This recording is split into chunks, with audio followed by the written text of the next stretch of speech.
ایک شخص کئی سالوں سے رمضان میں زکوٰۃ ادا کرتا آ رہا ہے، لیکن اب اس کو یاد نہیں ہے کہ اس پر کب زکوٰۃ فرض ہوئی تھی، کتنی ہوتی تھی، بس ایک لمیٹڈ اماؤنٹ ہر سال رمضان میں ادا کر دیتا ہے، تو اس صورت میں اس کی زکوٰۃ ادا ہو جائے گی یا نہیں ہوگی؟ زکوٰۃ تو جتنی ادا کی ہے اتنی ادا ہو جائے گی، لیکن اس پر یہ لازم ہے اول تو کہ جتنی اس کے اوپر زکوٰۃ بنتی ہے اس کا حساب اسے لگانا پڑے گا۔ یہ نہیں ہو سکتا کہ اندازے سے نکال دے، ہو سکتا ہے کہ کم چلی جائے،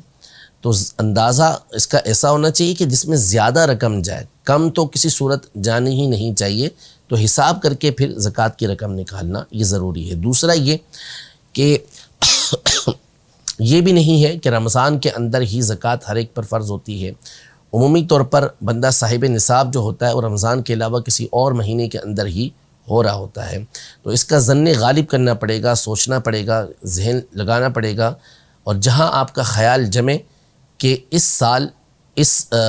مہینے اور اس دن کو میں صاحب نصاب ہوا تھا، تو اس کے مطابق پھر آپ کو اسی دن اور اسی وقت میں یہ زکوٰۃ نکالنا ہوگی۔ اس کے بعد آپ تاخیر نہیں کر سکتے۔ ہاں، اگلے سال کے لیے ایڈوانس میں آپ زکوٰۃ نکالنا چاہیں تو پھر وہ بھلے آپ رمضان کے اندر نکال دیں، اور جب آپ کے اوپر زکوٰۃ فرض ہوتی ہے جس مہینے کے اندر، جس دن کے اندر، اس میں آپ دیکھ لیں کہ جتنی آپ نکال چکے رمضان کے اندر یا کسی اور مہینے کے اندر وہ مائنس کر دیں، اور اب جتنی باقی ہے تو جس دن آپ کے اوپر زکوٰۃ فرض ہوتی ہے اس دن وہ زکوٰۃ آپ نکال دیں۔